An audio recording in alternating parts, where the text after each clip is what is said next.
So just a few days ago, we'd seen similar raids taking place against the Popular Front of India. This looks to be a follow-up crackdown, essentially, by the NIA and all other agencies involved. Let's talk about why, and let's talk about which places were covered in the raids that took place from early this morning.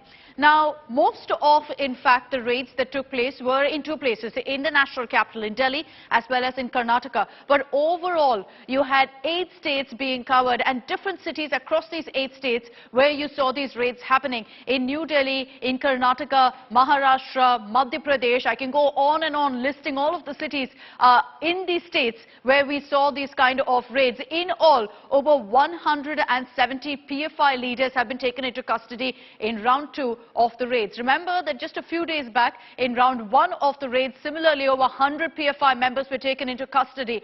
What this crackdown means is that essentially the top ring leadership as well as some of the ground workers who were indulging in anti-India activities, indulging in terror activities as alleged by the NIA, have all been taken into custody, caught completely by surprise by Operation Octopus. Let's take this across first to Amit Bharadwaj, who's joining us live from Delhi. Amit, good evening. Run us through what really played out in the national capital. You know, we saw a lot of arrests taking place, a lot of PFI leaders being taken into custody, and a huge amount of security deployment put in place to ensure nothing untoward, no violence broke out, considering what we saw last week. Good evening, Akshata. I'll just break it down for our viewers. On September 22nd, the first pan-India crackdown on the Popular Front of India network was carried out, and back then the target was the top leadership of the state units of the PFI as well as the national leadership of the Popular Front of India and the ideologue of the PFI.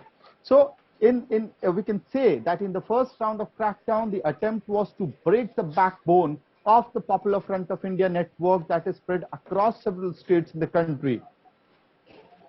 On the basis of questioning and evidences that were collected in the first round of searches by the NIA as well as the Enforcement Directorate in coordination with the local law enforcement agencies, round 2 of crackdown began in the midnight, which we are also calling Midnight Operation 2.0. And these were carried at several locations across the country, including the national capital.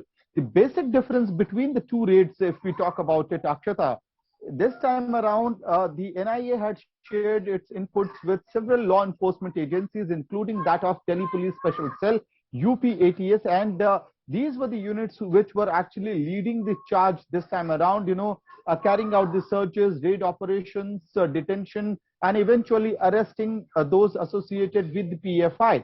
And second very interesting development that we saw this time around was that the local law enforcement agencies were actually up on their toes, very vigilant, very alert, and in several states what you saw was also preventive detentions being carried out. And in Delhi, for instance, in Shaheen Bagh, twice a flag march were organized, vigilance march was organized by the paramilitary forces and Delhi police to maintain law and order and also send across a message that any trouble mongering will not be tolerated. We saw particularly in some locations like Shaheen Bagh where drones were deployed to ensure that at all points monitoring was being done so that nobody can take law into their own hands. That will have to continue for the next 24 hours at least. Thanks, Amit, for getting us all of those details.